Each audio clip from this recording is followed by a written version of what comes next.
Grammar Girl here, I'm Mignon Fogarty, and you can think of me as your friendly guide to the English language. Writing, history, rules, and cool stuff. Today I have a follow-up on the word despumate, some follow-up answers to apostrophe questions, and a meaty middle about words that are spelled the same but sound different, like invalid and invalid. But first, today's episode is supported by Babbel. Babbel is the language learning app designed to get you speaking a new language quickly and with confidence. Babbel's interactive lessons are created by more than 100 language experts and last only 10 to 15 minutes. Learn languages like Spanish, French, and German within weeks. Go to Babbel.com or download the app. Select the language of your choice and try it free. That's Babbel, Babbel.com. And speaking of foreign languages, I got an interesting comment from a listener named Louis. He says that the Familect word in episode 683, despumate, rang a bell for him. Here's a brief recap of the story from Bruce Zuckerman. And we have a word we use in the kitchen all the time. The verb is despumate. And something that needs to despumate on the stove means it needs to sit and cook longer than in order to get better. A classic example of food that needs to despumate is something that you cook like a soup or a stew, then you put it in the refrigerator overnight, and then you reheat it. It needed to despumate in order to taste better than it did the first time. Bruce said he didn't know where the word came from. But Louis said, quote, "It made me think of the Spanish word espuma for foam or scum. This prompted me to look it up, and what do you know? An archaic verb to remove scum," unquote. Now, I'm not suggesting that Bruce's soups are scum, but when I cook soup for a long time, like turkey soup after Thanksgiving, I end up repeatedly removing something that looks a lot like foamy scum from the top. And when I put something like gravy in the refrigerator overnight, I often scrape the solidified fat off the top. So it does seem like maybe it's possible that someone in Bruce's family was aware of the word espuma, either consciously or unconsciously. And it's not just in Spanish either. Spume, S-P-U-M-E, is an English word that means foam, and it's from Latin, Old French, and cognate with a word in Old High German. Etymology Online says the same root gives us the name for spumante, a type of sparkling white wine like Asti Spumante, and the name for spumoni ice cream. Those both came to English through Italian. I don't think of spumoni ice cream as especially foamy, but one source does say that the ice cream in the layers is often mixed with whipped cream, so maybe it is. I've probably only had it twice in my whole life. So I thought that was pretty cool.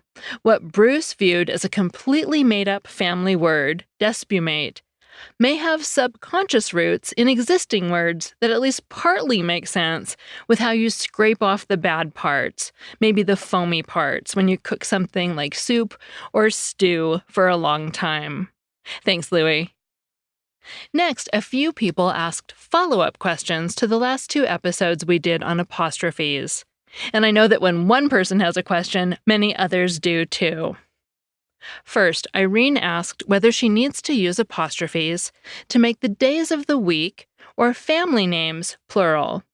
For example, if she's writing that they had meetings 4 Mondays in a row, or she's going to the baker's house, does she need apostrophes? And the answer is no. The only time you use apostrophes to make things plural is when you're writing about single letters, like A's, B's, and C's. If you're writing about 4 Mondays in a row, that's just plural, Monday with an S at the end. And if you're going to the house of Juan and Maria Baker, they are the Bakers, plural, with an S and no apostrophe. But if you're then making bakers possessive, the house of 2 bakers, then you add an apostrophe after the final S. It's the baker's house, B-A-K-E-R-S apostrophe. That's how you make the possessive form of a plural that ends in S. Just add an apostrophe at the end. The bush's berries, the fox's whiskers, and the buddy's plans. Those are all plural and possessive. Bushes, foxes, and buddies are all plural. And you make them possessive by adding a lone apostrophe to the end. And that takes us to another question from Jay. In one of the past podcasts, I said I wished I had had a camera when I saw the sign that read Laddie's Night instead of Ladies' Night. And Jay rightly said that I didn't explain how to properly write Ladies' Night. Well, it's just like those foxes' whiskers. Ladies is plural and ends with an S. Ladies. So you make it possessive by adding a lone apostrophe to the end. The night of the ladies is ladies, Ladies, apostrophe, night. Thanks for the questions. Before we get to the meaty middle about homographs, today's episode is supported by Magoosh Online Test Prep. Magoosh offers students effective, accessible, and enjoyable test prep for exams like GRE, GMAT, ACT, and SAT, so you can get to test day feeling confident and prepared without breaking the bank. At magoosh.com, you'll find practice questions, study schedules, video lessons, and access to an expert tutor team if you need extra help. If you're retaking a test, Magoosh offers a score improvement guarantee. If you don't improve, you'll get your money back. They're that confident. Here's what students who've used Magoosh to study for the GRE have to say. One said, hard vocab in the practice problems really benefited me because on the actual test, there was maybe one word I didn't know. Another said, Magoosh seemed to be by far the best option, a program I could use whenever I liked, following my own schedule. Visit magoosh.com and enter the promo code GRAMMAR to get 15% off. That's magoosh.com and the promo code GRAMMAR for 15% off. Today's episode is also sponsored by Bank of America. Interested in making financial lives better through the power of every connection? Whether it's sending kids to college, building a dream home, or planning for retirement, as a Merrill financial advisor, you'd be an advocate for the power clients have to realize their goals and dreams on a daily basis. Take the first step by joining the Financial Advisor Development Program at careers.bankofamerica.com. One of our listeners named Greg wrote in recently with a question. He wanted to know if there's a term for words that change their definition when their syllable emphasis changes. He mentioned the word invalid as an example. According to Merriam-Webster, the word means being without foundation in fact or truth, when you stress the second syllable, as in invalid. But it means one that's sickly or disabled when you stress the first syllable, as in invalid. Good question, Greg. There is a term for words that are spelled the same but have different meanings. They're called homographs. The homo root means same, and the graph root means right. And as Greg pointed out, some homographs are pronounced differently, like wind, the movement of air, and wind, to coil something like a string around another object. Others are pronounced the same, like odd, meaning strange, and odd, meaning a number that can't be divided evenly by 2. Wouldn't it be easier for everyone if we just had separate words for totally separate concepts? Here's why we don't. Some homographs have different etymologies. For example, the verb match comes from an Old English word that means equal or mate, whereas the noun match comes from a Greek word that meant lampwick, mixa. And the word mixa, in turn, was originally mucus, based on the notion of a wick dangling from the spout of a lamp, like snot from a nostril. I bet you never thought that word etymology could be so disgusting. Another example is the word compact. The noun compact, meaning an agreement, comes from the Latin word cumpagici, meaning to covenant together. The past tense of this verb was compactum. In contrast, the verb to compact, meaning to press tightly together, comes from the Latin verb cumpingere, which has the same meaning, and the past tense of that verb was compactus. Even some words that seem similar can have different origins. For example, think of the noun bow, as in bow and arrow, and the verb bow, meaning to bend over.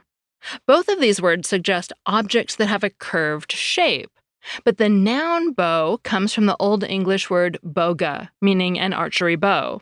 whereas the verb bow comes from the Old English word bougan, meaning to bend. There's another reason two words that are spelled the same can have different sounds and meanings. It's because English is what's called a stress-based language. In this kind of language, the meaning of words can change significantly depending on what syllable in the word we stress. For example, compare the word minute with minute. These two words are spelled exactly the same but have different meanings. Same thing with project and project. Stress-based languages have some predictable rules. For example, in two-syllable words, nouns and adjectives usually have the first syllable stressed. Think of the words picture, table, and flower, for example. In contrast, two-syllable words that are verbs usually have the second syllable stressed. Think of provide, compose, or conduct. Our ability to create different meanings by stressing different syllables means that English has tons of homographs. Think of object versus object, present versus present, import versus import, suspect versus suspect. I could go on, but you get the idea. Not all languages work this way.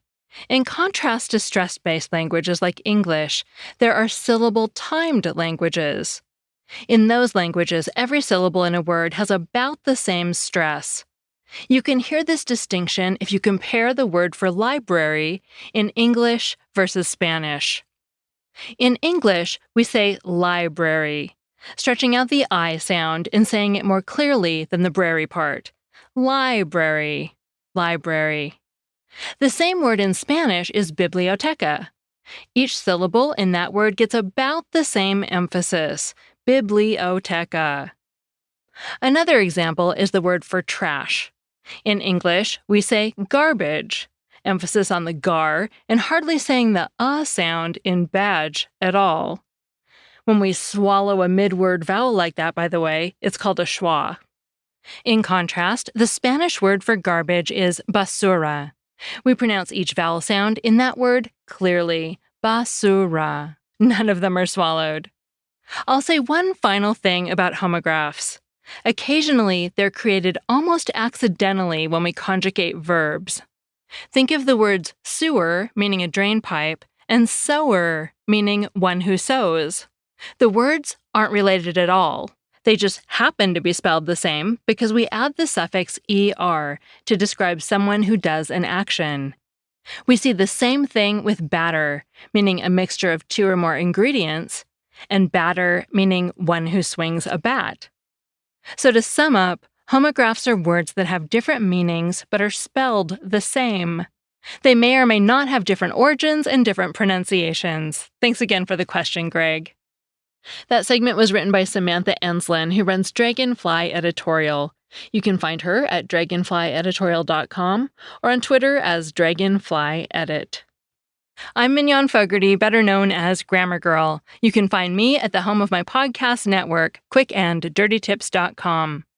While you're there, check out the latest episode from our new show, Relationship Doctor: 3 Ways to Save Your Relationship from Technology. That's all. Thanks for listening.